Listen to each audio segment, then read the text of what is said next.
So that's when, to me, it seemed overnight where I couldn't breathe. I'd wake up and I feel like my lungs were being so compressed. I couldn't show up online to do videos or talk or anything because I had no energy. Felt completely winded. Mind you, being off grid for the first time 2 years in, there's so much mental and emotional issues that come up because when you're isolated from humans, naturally, everything's going to come up. Like you didn't even know you had things to deal with, or there's so many things that have to happen to get to a place where you're functional every day off grid, the same amount of function that you were in the city. Like to be high functioning and to get up and to do work on the computer, to transition to go to work outside, like that takes years of development to get that flow, to be able to switch so effortlessly. And so I was just doing so much and trying to do so much. And at the time I met Bonnie, I think most of my time was spent, like I would listen to my body when I couldn't breathe. But a lot of it was just spent watching movies, decompressing, because I didn't have the energy to do work. And I chalked it up to mental and emotional stress, just from being out here and because of the living conditions. So, but then like spring came and it's like, well, I still didn't feel that way. I still felt like I would call it. Hey everyone, welcome. This is an extra special episode for you. Caitlin and I had worked together for 6 months this past year, from January to June. And right about halfway, she started saying she really needed and felt this urge to get her story out.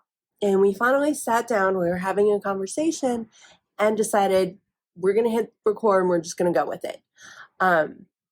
During her journey from unhealthy to healthy, she wanted to have information like this out there, things that other people aren't really talking about. So this episode, you get to hear directly from a client that I've recently worked with in a very unique situation, all about her experiences from before she even met me till now and what life looks like today, and the steps and the strategies, the tips and the tricks that she used to reach the point that she is here today. And the most important thing that we're going to talk about is how she directly went from here to here. It is an amazing story. It is a phenomenal transformation. And especially if you are a homesteader or someone who is new to homesteading, or like me, you're attempting to garden in your backyard, but you may or may not be very good at it. I'm getting better. We all have hope. This is the story for you.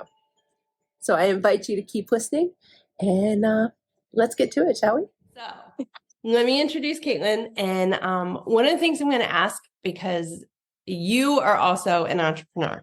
So I just kind of want to have you take just a minute and tell everybody what you do, and then maybe describe what led you to reaching out, because I know we met on LinkedIn and we chatted for quite a long time before we even got on a call. But at the time I didn't know social media very well. So the fact that you found me is kind of a miracle. So would you mind chatting about a little bit about what you do, and then explain how you found me and why, like what triggered us chatting? Sure. So hi, everyone. I'm so glad to be here. So, yes, I met Bonnie on LinkedIn, as she said, and really I was drawn first and foremost to her personality, and like in the content that I was reading at the time was geared towards holistic medicine, but more so, I found things that she was saying matched what I was already studying in Chinese medicine books. And so, before I forget, my name's Caitlin from Story Speak Enterprises. And I basically help people build the foundation for legacy brands. So I help you with standard business operating procedures. And, I work with brands who are devoted to making win-win scenarios for the environment, humanity, and wildlife through their legacy. So I had to say that before I continued. Sorry, Bonnie. No, you're fine. You're fine. Trust me. I get totally, I get totally into my storytelling and completely forget I have to introduce myself. So yeah. Well, back to LinkedIn.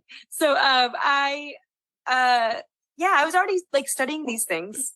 before I met you, Bonnie. And that's why I was like, oh, someone else is talking about it, because on LinkedIn, I don't find that often, or, there's always like an American holistic approach. Even in the holistic world, it's still very much an American approach. You might not, we were taught healthy foods, but foods are still isolated from the Ayurvedic and Chinese view. And I was kind of desperate, I wouldn't say desperate, but I knew what I wanted. I knew that I needed to work with someone because of my situation. We'll get to into a minute. So, I just kept following Bonnie and realized she's really practical and approachable, which I liked. And so I liked that. I found that, hey, we can really work well together. So, let's talk about this. It was interesting. Definitely. The first time you asked, I remember thinking, oh, I don't know if I can do that. Like, I know that's part of my degree, but like, can I really do this? Would I really be effective? Yeah. Just to be clear, it wasn't like she put an offer and I was like, oh, I'm going to do that. It was like, can I, are you okay with me saying we Yeah, absolutely. Absolutely. Please do. Because, so many people come to work with me from various unique perspectives. And it's not necessarily that I have sales calls. I don't think I've ever had a traditional sales call. Okay, good. Ever. So me, in my situation, I knew I couldn't afford to work with a holistic practitioner or get the kind of help like with money. I didn't have that. So I offered a barter. So I offered to help Bonnie with her business if she would help me learn more about Chinese medicine. And so after talking, I learned like that she had a degree in this field and like she had more than enough knowledge to share. And so we agreed, okay, we'll meet every 2 weeks. I think we met for like 6 months every 2 weeks. And we both acquired a tremendous amount of knowledge and were able to practically apply it and transform our lives. So Absolutely. Yeah. So one of the more unique aspects of your story is the fact that you homestead.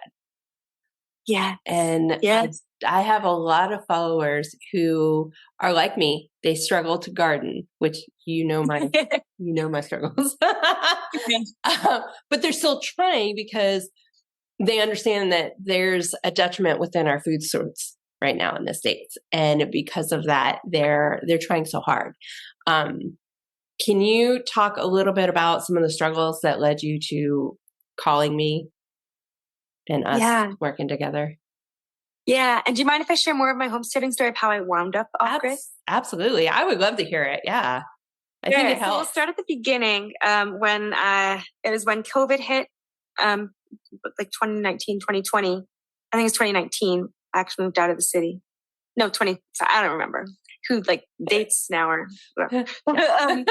but so, we all experienced like the shit hits the fan scenario in one way, extreme isolation, and then kind of the frightening aspect of, oh my God, can they actually do like more militant operations? Like, will we be not able to go to certain places? Like there was that fear, I think, that everyone felt as a nation, like the threat of our freedom, And me personally, I live in Reno, Nevada. At the time I was in Reno, Nevada, very quaint city at the time. And Reno was kind of renowned for that quaintness and its small vibe. And it felt very safe. And then when COVID happened, things changed as we were one of the city that riots occurred in. And at the same time, being in Nevada, there's always a threat of wildfire and power outages because of the fires or just because of heat or whatever. And so we saw all three of those things going on at once. And it was quite terrifying. We're like, my boyfriend at the time, but he's still my boyfriend now, more of a husband. But we looked at each other and we decided it was a perfect time to get out of the city. So we took the leap, and honestly, finances really pushed us out of the city too. I had a office that I was working from, and my dream was to like live across the way from my office, so I could walk to work every day and live in downtown. And slowly but surely during COVID, my office space became like a tattoo parlor. Like I was surrounded by tattoo artists. It was so noisy. Weed would come through my office vents. It was like really hysterical. So I'd go to work and I couldn't even work. And then I would talk to the building manager and he's like, honestly, if you leave, we're going to make your office a bathroom. They were like waiting for me to leave. So I was like, okay, this is not working. I think Reno's telling me to leave. So, we looked for houses, exhausted our options, and just didn't find anything affordable, and both our credits were shit at the time. So it just made sense, thankfully, to go off grid. It was the best option financially also. So we wound up finding great land investors who worked with us to kind of lease land. So we're leasing one in Northern Nevada, a property in Northern Nevada. I mean, Reno is Northern Nevada, but it's way more north. Beautiful 40 acres. And then we're also leasing a land near something called Walker Lake, where we're building our first tiny home. So when I met Bonnie, now another thing you need to know when I moved off grid is we didn't have any resources. We didn't know what we were doing. It's not like YouTube. I learned it's not as easy to get a van and to get solar panels and to live cushy and look so luxurious on wheels or in a trailer. It just isn't like that unless you have been doing it for a long time and know what you're doing and know the cost of everything. So we literally moved out in a trailer that Justin, my boyfriend, bought from his grandpa, and we completely gutted it because it was old and disgusting. So we brought it out to the desert.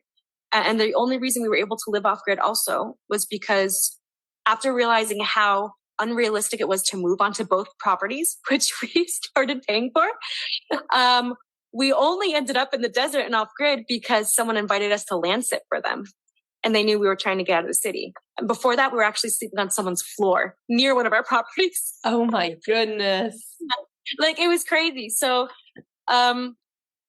nuts. So it's just all kind of miracles after miracle. That land sitting situation ended, and we were invited by a neighbor to move with him. And he's like, I'll help you guys. You clearly need help. Let me show you how it's done. We've been off grid. I've been off grid for 20 years. This older gentleman, and he's just the best. He's really awesome. So here we are. We're still living with him in a trailer now, that the same one we moved out with. But now we're slowly but surely, after the fourth time trying to renovate it, understanding what order things are supposed to be done in, and how you do it properly. So, yeah. So when I called Bonnie, living in this trailer, even though you're inside, you're still very exposed to the elements, and especially we kind of had insulation at the time, but not really. And we also, when the winters come, we keep ourselves warm with fire, and the food we eat. And then because we're in the desert, it's very extreme temperatures. It's not just your average winter or your average summer, fall, spring. And I wasn't prepared for that. Living in the city, it feels so different when you're in a house and you're isolated from the drastic environmental changes. Yeah. When you live in a trailer and you're so close to the elements, you feel everything. Your bones feel everything. Mm-hmm. There's no escape from it. No matter how many layers you have or even how good your fire is, it's it kind of, the elements sit with you in a whole new way where you really feel the embodiment of them. So I was not prepared for that. And so what happened was I didn't change my diet. I felt I always ate healthy enough, but then moving out here is a whole new level because I didn't think to change anything about the way I'm leaving the city. But then also it's a food desert out here. So you have the Dollar General and you have Family Dollar, literally, and convenience stores and gas stations. That's it. So, but for the first 9 months after moving to this neighbor's house, we didn't have a car. So our options were very limited. We'd go to the food pantry, wherever we could buy bikes and get food. And it was always sandwiches. We lived on sandwiches for about a year. So, deli meats, chips, and in the summer that was too. So over the first couple of years, I didn't feel the effects on my health. I felt like I was healthy enough. Also, we drank a lot when we first started coming out here, just because that's what everyone does. And we're just making friends and neighbors. So you're always drinking beer while you're working in the hot sun, Mm-hmm. And so I didn't really know. I think I was living this lifestyle for about 2 years, operating the same. If I was hot in the summer, don't drink water, drink a beer. I drink some water. I didn't feel dehydrated because I can get up every day. I didn't have issues breathing. It felt fine. And in the winter, I think we drank as much alcohol. I recall drinking wine because wine kept me warm at night. So I'd mix wine with hot cocoa, drink it at night. I ate a lot of soups, stews, a lot of meat in the winter, but really no meat in the summer. So 2 years in is when I really started feeling the effects. And that's when I met Bonnie. I think Bonnie really saw me at my worst in this I believe when there was winter turning to spring of 2023. So that's when, to me, it seemed overnight where I couldn't breathe. I'd wake up and I feel like my lungs were being so compressed. I couldn't show up online to do videos or talk or anything because I had no energy. Felt completely winded. Mind you, being off grid for the first time 2 years in, there's so much mental and emotional issues that come up because when you're isolated from humans, naturally everything's going to come up. Like you didn't even know you had things to deal with, or there's so many things that have to happen to get to a place where you're functional every day off grid, the same amount of function that you were in the city. Like to be high functioning and to get up and to do work on the computer, to transition to go to work outside, like that takes years of development to get that flow, to be able to switch so effortlessly. And so I was just doing so much and trying to do so much. And at the time I met Bonnie, I think most of my time was spent, like I would listen to my body when I couldn't breathe. But a lot of it was just spent watching movies, decompressing, because I didn't have the energy to do work. And I chalked it up to mental and emotional stress, just from being out here and because of the living conditions. So, but then like spring came and it's like, well, I still didn't feel that way. I still felt like I would call it depression, and so I think I met Bonnie in January of 2023, or that's when we started working together. At least we talked before that, and then kind of went through June 2023. So we'll get more into how that occurred, but I hope that gives a lot of context. I think it does. It's a very unique story, but at the same time, there's so many people that I've worked with over the years that have come to me getting to that point. And 2 years it's kind of a marker because I don't know if you know this. I don't know if anybody knows this, but keto was actually created as a diet for people with epilepsy. Wow. There's a 2-year time span. And originally you didn't have any micronutrients whatsoever. It was protein, it was fats, and that was it. And if you did that for more than 2 years, then your body starts to break down. There's a 2-year threshold. So your body can pretty much do anything and can hide anything for at least 2 years, depending on what you've put it through up to that point. So 2 years makes a lot of sense. And I remember meeting you, and I know we looked at pictures recently, where there's a drastic difference in the way your face looks. You look so much healthier than when we first started, and it's something that a lot of people don't recognize or realize. It doesn't matter how many wrinkles are on your face or anything like that. It's about the healthiness of it. Where's the shine, and not like oil glossy shine, but it's like seeing energy. Yeah. And that's the other thing that I notice is quite different is your energy is not as withdrawn, and not only that, like you're here versus here. Yeah. Oh, I feel it. Yeah. And it's such a small thing that you may not have realized was happening. Yeah. So, one of the things I always found interesting was when we would talk about, what to plant when, like the 24 points. So there are 24 points in a year, and they're about once every other week. And each one of those points indicates where you should be in the season. It gives you that climate, which I know you know this, but just for those of you out there that don't know this, it indicates what climate you're in, what season you are in. So you can really pinpoint where you are. The Chinese calendar actually has it set where each one of those points is there. It may or may not resonate with your climate. And that was one of the things that you and I had talked about a lot, was trying to figure out those points so that you could start growing produce and have proteins available that aligned with each season. Yeah. And you're reminding me of something too that I think is interesting that would be helpful for everyone to know is when I reached out to you, I wasn't looking for help with my health. I didn't think I needed that. I just wanted to know about the planting thing. Like I need to know this because I don't want to have to look at a farmer on almanac calendar. I want to know intuitively like our ancestors did, and understand the moon cycles and everything for gardening. Yep. But just so happened, just learning that, I was like, oh my goodness. So yes, yeah. Your brain knew what you needed to know. It knew what you needed to know. And the most interesting thing about that is I always believe everything is synergistic, and energy revolves around all of us all the time. Yeah. You already had a lot of the seeds. Yeah. Yeah. It was just knowing when you needed them and when you needed to plant them to make sure you had them when you needed them. I think that was You're talking about literal seeds, just literal seeds. Yeah. Literal plants.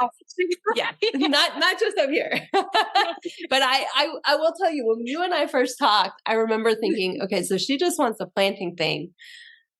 Oh, I hope it helps, because I could see a lot of things, as a trainer, and it's hard to describe, especially because you and I have only ever talked video or audio. We do computer and virtual chats. But as a trainer, I always used to tell people, and I still do this to this day, I do this.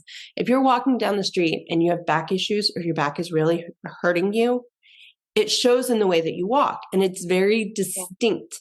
And with our skin, it's almost like there's a couple of layers. So if you're about to pass out, your underneath layer goes pasty white, but not the top layer. Not the full. Yeah. Yeah. So it's a unique view. And, when you're looking at someone to assess for healthiness, and how you can help somebody else, it's not that you're looking and you're judging or you're criticizing. It's looking to see, okay, where do I need to take this? And do I need to recommend certain things, even though, that person you're talking to may not even realize that it will be helpful. And I feel like you're really good at, you never really went out of your way to share things, like maybe intuitively, like maybe because we always it just naturally came out through our sessions. Yeah. But I like that, that was really nice. Like, it's like, I felt like I was able to come to these conclusions on my own, Yeah. And a lot of times that's how it happens. I can't even explain it over the years. The clients I had, even before I got my degree, before I even understood what I needed to know, I would have clients with the most random issues, and I had no idea what to help them with or how I could help them. But I would ask a question, because I would just, something that they said triggered a question, and I would ask, and then inevitably it would lead to an answer. Yeah. Maybe not right away, but it would always send them down a rabbit hole. Yeah. And that's the difference. That's how you can embody the answer. You're not it's not just knowledge and then you're trying to embody it after. It's like, it has to hit the body first. Right. So I like that. Yeah. And that really is a true key to reaching that healthy lifestyle where you're just practicing every single day, is you've got to hit a point where your brain just does it automatically, because your body says, yes, this is what we need to do. Why aren't you listening to me? And I want to share, Bonnie, too. Tell me if you want to take this in a different direction, or if I'm like veering off. But I think it's helpful for everyone to know, especially if you're a farmer and homestead, you'll love this. But once I started understanding how really I should look at myself as soil, because, okay, I can't summarize Chinese medicine in like 30 seconds, but essentially I'll try. And it's that our inside environments, just like soil, if you look at soil and you can see when it's healthy, if it's wet and there's worms and things are growing well and there's a habitat and everyone's happy, like cool. Then obviously it's moist. It has a good balance of everything. Nothing's too moist. It's the same with our bodies. Our bodies can get too moist inside or too dry. And so it's so great because we're taught to look at symptoms in America, so I would look and I'd be like, oh, I can't breathe. I need to lay down. Or I can't breathe and I need to drink more water. I can't breathe. I have to practice my breathing. So for the longest time, I just practiced breathing deeper. The breathing, I would feel more expanded, but it never got better. Yeah. Learning with you was that, okay, well, here's how to identify if the environment is too damp, or if, what does that wind mean? If you can't breathe, that's called wind in Chinese. And so what is the wind telling us? What do you need more of to make the environment balanced? So I need to drink more water, eat more of this to make it more not so windy. And it becomes so logical that you're like, how did I not know this before? Yeah. And it's so, it's also a little angering because you're like, oh gosh, the money I have spent, the diseases that could have been prevented, surgeries that could have been prevented, like had I known this sooner. Yeah. So it's just so nice now to like really see myself as soil, which I feel like also reoriented me in this world.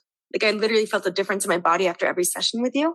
That's awesome. I felt reoriented in the whole world, like I felt more tuned in because I think I really became more balanced as a nature, and more integrated with my identity as nature, which is what we are. We're just nature, just another animal or plant. We're organic beings. Yeah. Yeah. So literally, I feel like every session, maybe it was like my spirit coming more and more grounded.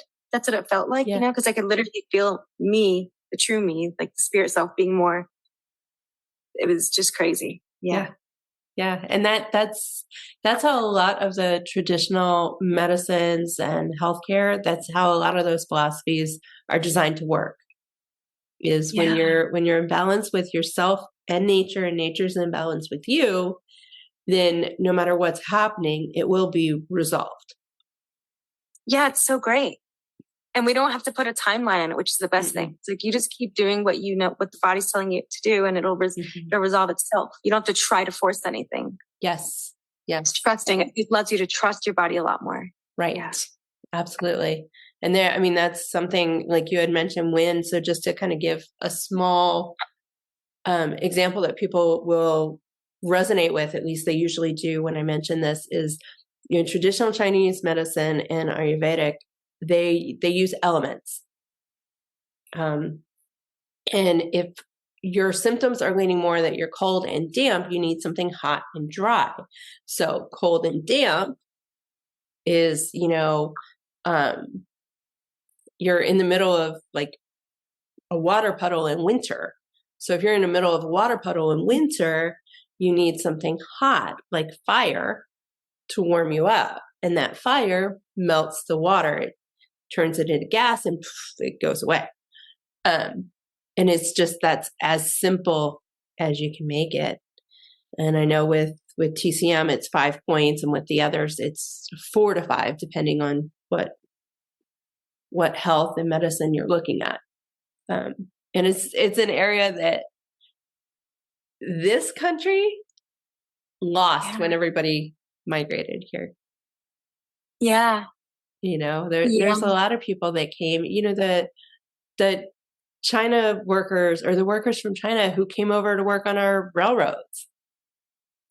There were so many people from all over the world that had this, and it's been lost. And modern medicine came in and decided that, basically, scientists, that's the only thing we need. Scientists are the best, and that's it. We don't need anything else. And in reality, we need the foundation as well as the extra help.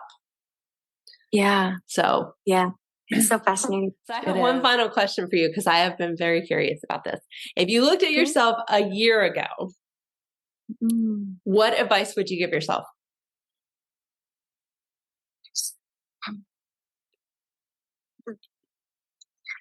Stop thinking about it, and like to not respond with the mind don't respond to my body with the mind.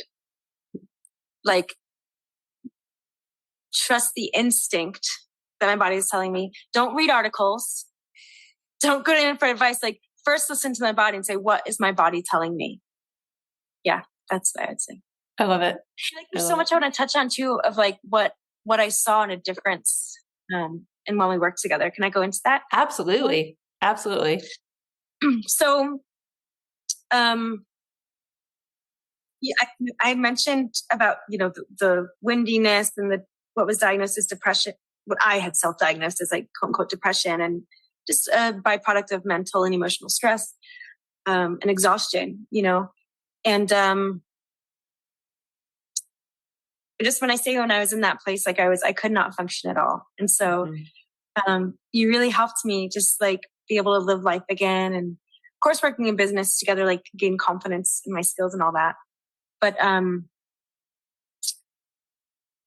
oh man, like even my ability to buy healthy groceries, because, sometimes you go to the grocery store and it's like, we want to make those habits happen. And but like we never do because we're still satiating our taste buds as Americans. Like that's what we're taught. We're taught to take care of our appetite and our taste buds, but we don't really have programmed in us like an instinct of health. Mm-hmm. You know? And it took me, I think even about 2 months in, it happened pretty quickly, the change where that instinct comes in. Once you start listening to it, it becomes strong, you know? And I just wanted to share like the practical changes that came with was when I went to the grocery store, like things no longer sounded like temptations. Like the easy route is something that I can buy that I thought was a healthy meal from the freezer section, even if it's veggies, you know, or something steamed. But it's like, I have to think about in the summer is, well, that's more sodium and that's going to dry me out inside. How much sodium can I handle, you know? And so naturally being able to go to the store and even before I eat, being able to know what the body needs to keep myself balanced. Yeah. So there's that.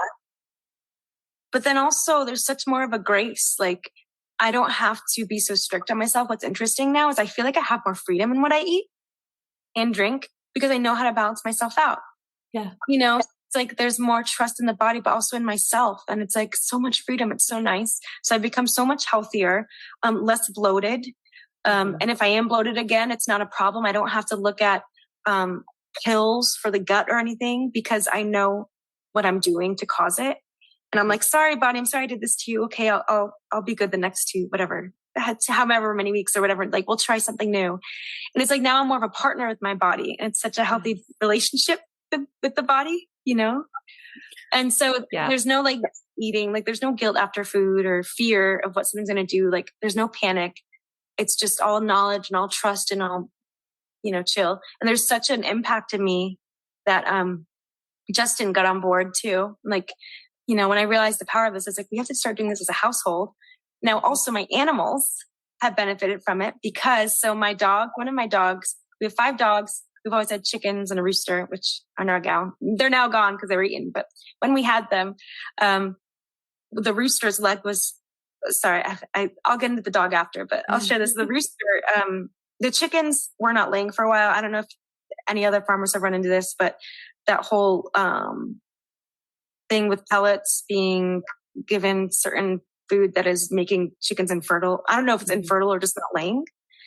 So it says it has the proper ingredients, the proper protein percentage to make them lay, but then they just stop laying altogether when they fed pellets. So after this started coming out, we vowed to not use pellets anymore. And also before I started working with you, Bonnie, I vowed to not give my dog dry dog food, just knowing it was bad. I didn't understand why the dryness was always bad for them, but we just knew it wasn't the best. So this is all before I started working. So starting with the rooster, we had gotten him, he somehow broke a leg when we had him. And again, this could have been indicative that he wasn't being fed well to break a leg so easily. But so at that time, we had already stopped feeding all our chickens pellets and we had gotten all our animals on board to eat what we eat. So we're all eating the same food. We're all eating human grade food. And it's more affordable, by the way, because to us, even for the dogs, actually, here's a tip you may not know, but go to your feed store, buy organic barley for the animals. You can eat that as humans too, just rinse it. The only thing that makes it animal grade is that it's not as rinsed. So we'll buy big bags of that and we can eat that. The dogs can eat that. So just get your grains from the feed stores, make sure it's organic, and animal grade is only not rinsed. That's the only difference. That's interesting. I didn't know that. Yeah. Yeah. I'm sure people have other things to say, but like in this economy, it's been really, really helpful for us. Yeah. And you know, when you're struggling and you need to make food and you need it to be sustainable and to last. Yeah. Oh yeah. We started it with like some black oil sunflower seeds, super healthy for us. We use it to make oil. And that's how we found more about this animal grade, because we realized it's so dirty, the oil, but it's fine. It's not going to harm us. It's just dirty. But this brand, I forget the brand we use, but the particular brand is known for not using pesticides. If any, it's supposed to be very little and not harmful, like they've done their research. So they're most ethical. And so we liked that. And so we'd feed the dogs the sunflower seeds, the birds the sunflower seeds, and then we'd have the oil for ourselves. So like that saves so much money, because everyone's eating the same thing. Yeah. And talk about food security, because then you can regrow the flowers, the sunflower seeds too. So that's just what we do. We start with large bags that go far, but then the idea is save a portion that you can plant to harvest yourself. So, okay. But I digress. I'm veering from the rooster. The rooster had a broken leg. And so at this point, like I said, everyone was getting human grade food. So, because it's cold in the desert, your animals will tell you too, by the way. Like I noticed once I started working with Bonnie that I was like, oh my gosh, the chickens are showing me what to eat. Because now I could see what they're eating and not just like, oh, the chicken's like this, the chicken's like that. And like, that's how humans they talk about food. Like it's a preference, you know? Yeah. But then when I was able to realize I was on the animal level and started listening to instinct, I noticed, well, let's see what time of day they're liking these foods. Like they only want lettuce in the heat of the day. They only want rice and grains in the cold morning and the cold night. So I was like, okay, chickens, thank you for showing me. So they really, your animals will teach you. Like, if, you know, after, if you don't want to work with Bonnie, let your animals teach you. But work with Bonnie. It's a lot easier. Listen to the animals, then you'll want to work with Bonnie more, I promise. Sorry, Bonnie. No, you're fine. You're fine. I love it. I love it. You know, some people don't trust practitioners. You know, I get it. I know. But you know what? All I care about is that people are helping themselves and they're understanding how easy health is. Because like in this society and in this world, I will always have a job. I hope that that's not the case, but I will always have a job. Yeah. So. Yeah. Okay. I love it. I come on your podcast. I'm like, sorry. That's funny. But that's the kind of relationship we have. We don't take ourselves seriously. It's okay. We need more of like that in business. More people like us. We do.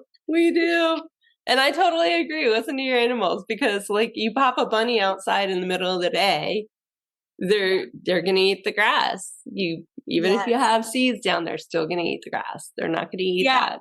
They're not going to eat the heavy proteins or the grains unless it's morning or it's evening. Yeah.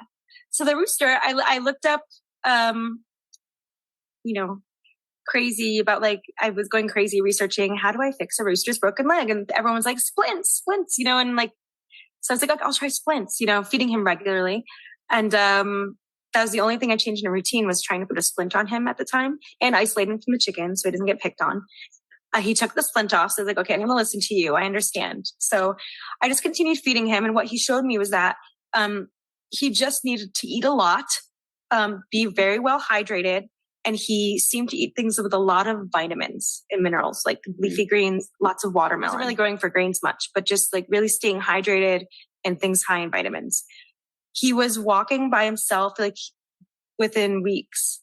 Yeah. And the food healed him. You know, that shows like the food is good quality. He was taking care of himself. And I was like, wow, that's so cool. Well, with my dog, we took him to the vet. So that's just one example. And by the way, my chickens, before we started feeding them human grade food, they were not laying, and they all should have been. After we started feeding them human grade food, they didn't need to eat as much. They would eat just like maybe some rice and some leaves of lettuce, and they'd be laying. So their eggs were bigger, I noticed. Nice. Bigger with less food because the quality was better. And I was like, wow, like they're in balance. Yeah. And this is where it gets crazy too. So I'm getting chills talking about this. Like it's really, my dog was brought to the vet with a cyst that burst. It was on his face and he was in so much pain. He would run around, and I learned soon. So if your dog, we have like, we don't know exactly what he is. We think he's a German Shepherd mix. So some breeds are dispositioned to have these sacs. Do you know what I'm talking about? Like saliva sacs, or I don't know the name of it. So they get infected, they burst essentially. And then what the vet will tell you to do is put a warm compress on it. Yeah. Like you're supposed to get your dog to lay down still, let him touch the most painful thing on his face, and that will heal him. Our dog showed us that what he likes to do to get it to pop is he has to run around to get the blood flowing so that it pops. Blood flowing, the pressure, he'll create the pressure and then it will pop. So he'd always go crazy, bouncing off against walls. And we're like, you're crazy. What are you doing? And then we realized, oh, he needs to do that. So we just opened the door, let him outside. He'd run a few miles and come back. He's bleeding all over. It's popped, but the infection or whatever it was come out his face and he'd be fine. Yeah. So after that happened a few times and it kept recurring, they say that's when you take it to the vet if it doesn't go away. And out here, the vets chalk it up to like, okay, either he got bit by a snake, there's scorpions out here, red ants, anything cause an infection, but also goat heads, like those little thorns that can get stuck in, so that's what they always say. Well, at the time we were feeding our dogs just beef and brown rice for months. And this is in the summer. So they had gone through at least 6 months of this probably. Because we were feeding them, I think, this for a year straight before we realized, oh, that's not the best for a dog all the time. Yeah. So they told us, oh, well, no, the root cause is actually a cyst and he will have to come back to have a surgery removed. It's $2,000. We're like, we can't do that. Okay, we'll come back with insurance is what we said, which wouldn't be covered anyway because he was already pre-diagnosed. So that's how it works, pre-existing. So anyway, this summer, when working with Bonnie, after I wasn't really concerned about the beef and rice until really realizing that the dog's ears kept getting infected and dirty. And it's dirty anyway because there's a lot of sand. But the type of dirt, it was heavy dirt, And I was like, it's like when I did more research on the beef and rice, realizing this is summer and he's eating heavy food. And I was like, oh, I should make him match our diets. Like, they shouldn't be eating this stuff all the time in the summer. So changed it to chicken, sweet potatoes, and a little bit of white rice at first. Now we're off the white rice completely. So lighter foods, more energizing, hydrating foods all the time. And after a few weeks of this, their ears were cleaner, the natural flop now. They're not pinched back. Yeah. And his cyst is completely gone. There's no bump here. That's awesome. Yeah. So just like monitoring and knowing what to look for, Yeah. Another thing I'll share is before I met Bonnie, I had to have my uterus removed years ago. And, due to fibroids, I had such a large fibroid that it overextended my uterus. It was my internal organs were going to be damaged. So that was crazy. And I had terrible anemia. At this time, I was trying to heal it myself by following, I've always had no health insurance because I have my own business and I haven't been, at the time I didn't take business very seriously. So I was freelancing. So I made just enough to pay my bills and, have no responsibilities. So I wasn't really concerned about that. I just wanted to enjoy and live naturally and have a great lifestyle. So I wasn't concerned because I thought it was healthy because I was doing what people had said helped them. And actually all my symptoms did go away. So I thought I was getting better. My stomach went down. There was no signs of fibroids. The pain went away. The heavy bleeding was gone. Until maybe it was the 2-year mark again because I've been doing this for a while. And I would do so many supplements. I cut out caffeine to do everything to try to eliminate the fibroids. Almost again, overnight, heavy, really bad anemia. And I'd have to make a decision. I had to get my uterus removed within weeks. So I didn't have to. I did that because I didn't want to deal with this again. And after working with Bonnie, I learned so much that sorry, I think I'm getting emotional here. It was just that's a big thing, that's a big deal. It is. And it's sorry, yeah. It is. Yeah. So it was really eye-opening to work with Bonnie after that experience because I had been to different doctors, I think 4 different doctors in different states. And all of them wanted to rush me into surgery. This was before I had that episode and I really needed surgery. They didn't have a talk with me about the food I ate. They didn't have a talk with me and give me alternatives. I felt like I was just a product and they wanted money off me. Yeah. Because they just wanted to wheel me in surgery that same time I was in their office and not tell me or warn me about the effects or anything. And I was like, this is crazy. No. So that's why I had taken the route of self-healing, and do my best to. So then by the time I had met the final doctor, he was actually thankfully very informative and was prompting me to not get it because I was so young. And so that was when I was 27, I think. I'm 35 now. And now after working with Bonnie, I never thought about the uterus again, like as a problem, like the womb area. Although I had always had problems with constipation. That's something else I should mention. Ever since I was young, again, I attribute it to stress. I had gotten constipated, and I never, ever had a daily bowel movement. Until after working with Bonnie, there was an episode she saw me go through where my gut was so wretched sick. I was having diarrhea every day for about 6 weeks, maybe longer. Remember that? Yeah. And it was at the same time, it was right around after I'd started a spring cleanse. So I thought that was interesting, the cleanse. But it seemed like my body was expelling such deep shit that was there.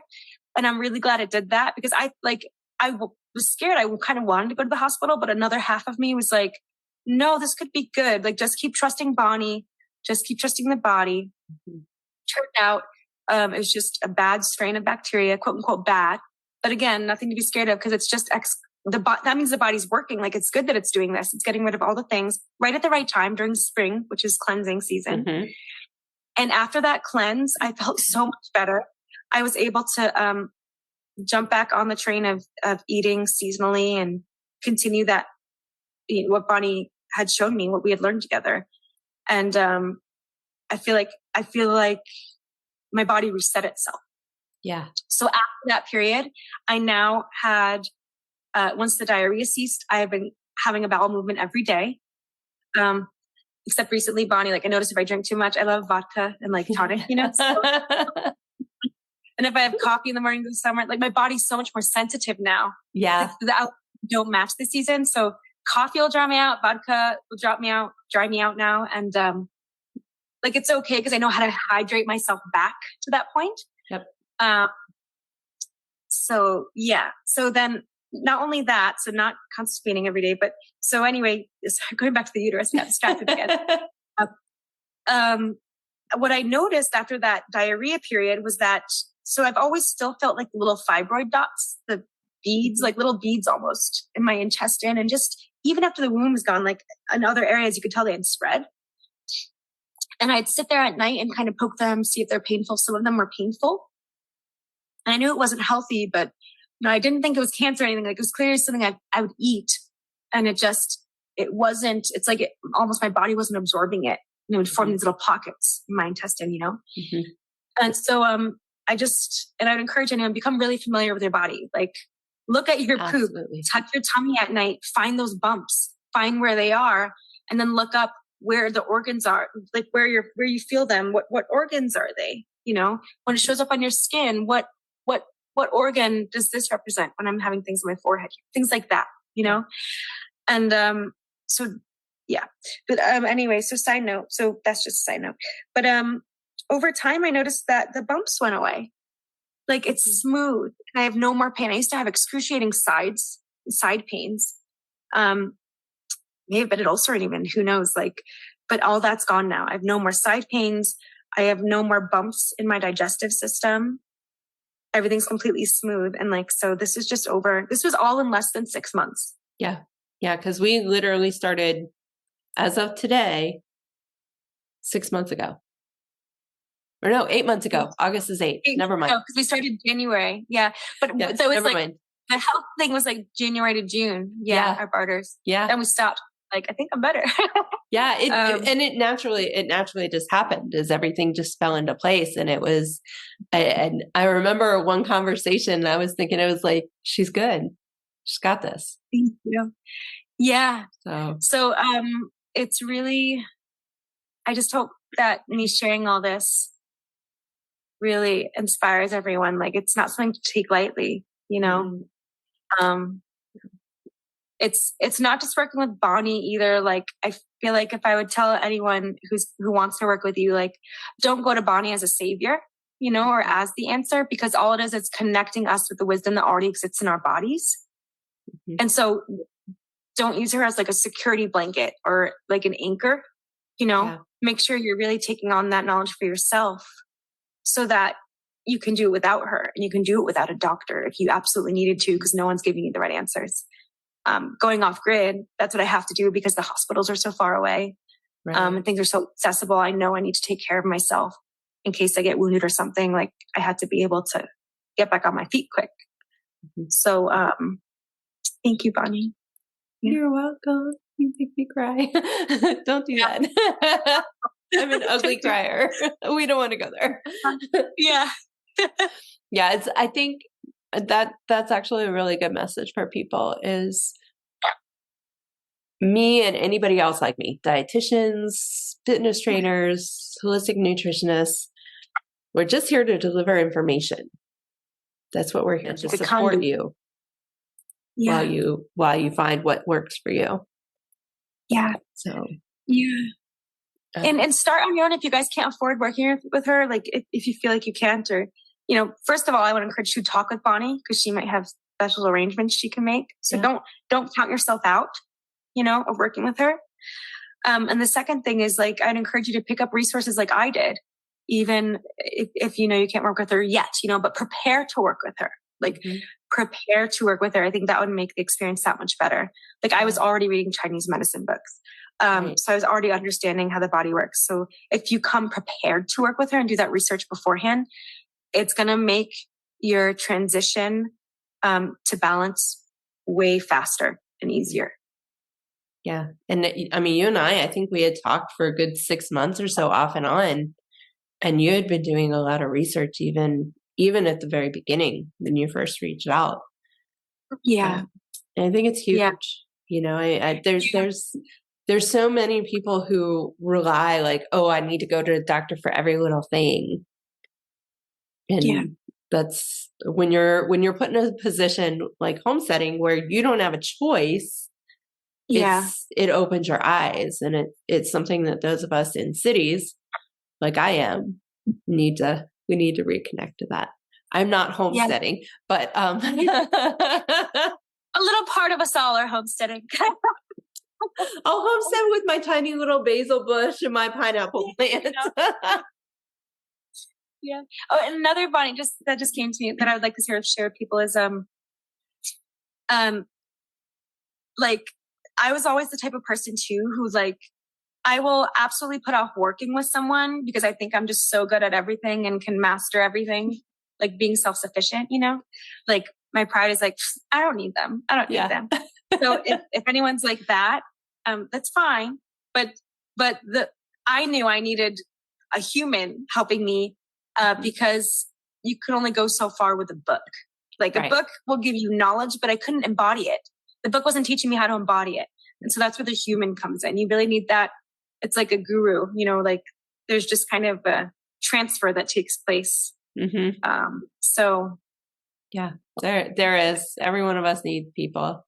It took me a long time to realize that, but like, I mean, honestly, that's part of the reason that I turned everything into the self-paced that I did, because I want you to give me this stuff, but I got this. I can do this on my own.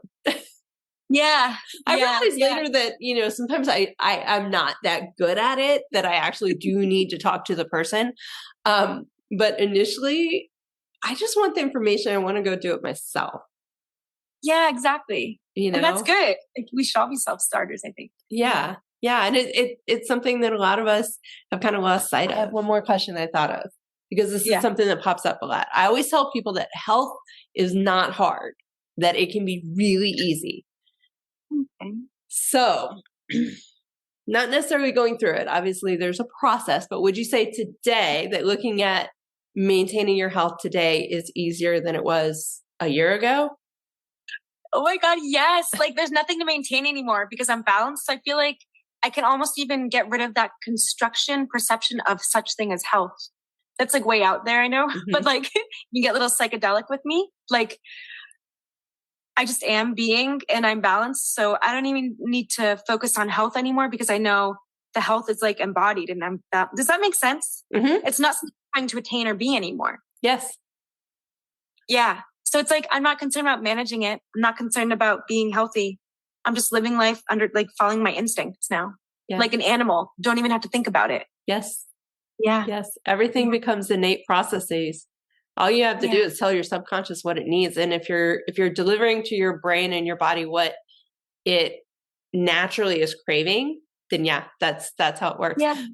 But they hear it all the time from me. What'd you say?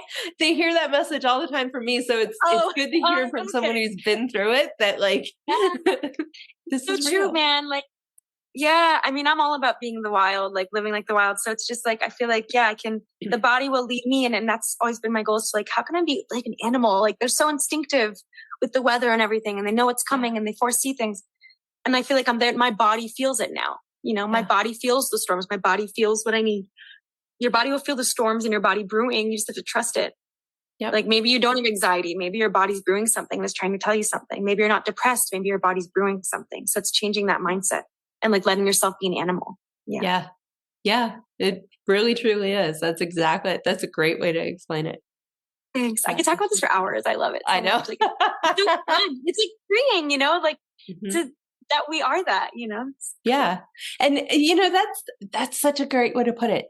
It is freeing to just live life. Yes. I don't have to think about it. No. Yeah. No. Sometimes I have to prepare myself. Like I feel like, and this is what Bonnie and we're extending this. This might be a longer podcast, but I hope you guys don't mind.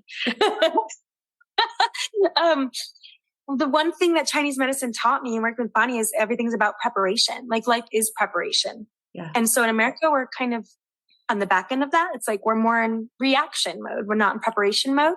But if we can make everything preparation, that's all we're doing now. And then it's like, but you're not even trying to prepare it because you don't have to think about it anymore because it's already embodied. So you're just being it. You're being preparation. You're so in tune, you know, that there's always more than one thing happening. And now our body's in tune with that. Yeah. It's really nice. Yeah. I love it. So before we sign off for this episode, do you have anything else that you would like to share with everybody? I just think I would like to sign off with a final encouragement. Like, I know it can feel really scary, and you have to be very vulnerable when talking about your health. But if you feel scared, if there's any like those kinds of feelings holding you back from working with Bonnie, or like making that animal instinct step, just to kind of allow those feelings to exist, but don't let it hold you back from anything. Don't let it determine a decision, because you also don't know the possibilities unless you talk with Bonnie and reach out. So yeah, I just want everyone to be happy and healthy and wild. So I get it. So I hope that helps anyone, and thanks for watching and for being open. That's my sign off. Thank you. I appreciate you being here, and I appreciate you sharing your story with everybody. I know it's not easy for people that I work with to share stories. You know, it's very private. It's very personal. So I appreciate you being here. And to everybody else, we are going to continue our whole month of self-care, and we're going to extend it into a little bit of stress management. So I will see you all next week. Caitlin, thank you so much again. Thank you, Bonnie. This is fun. Cheers.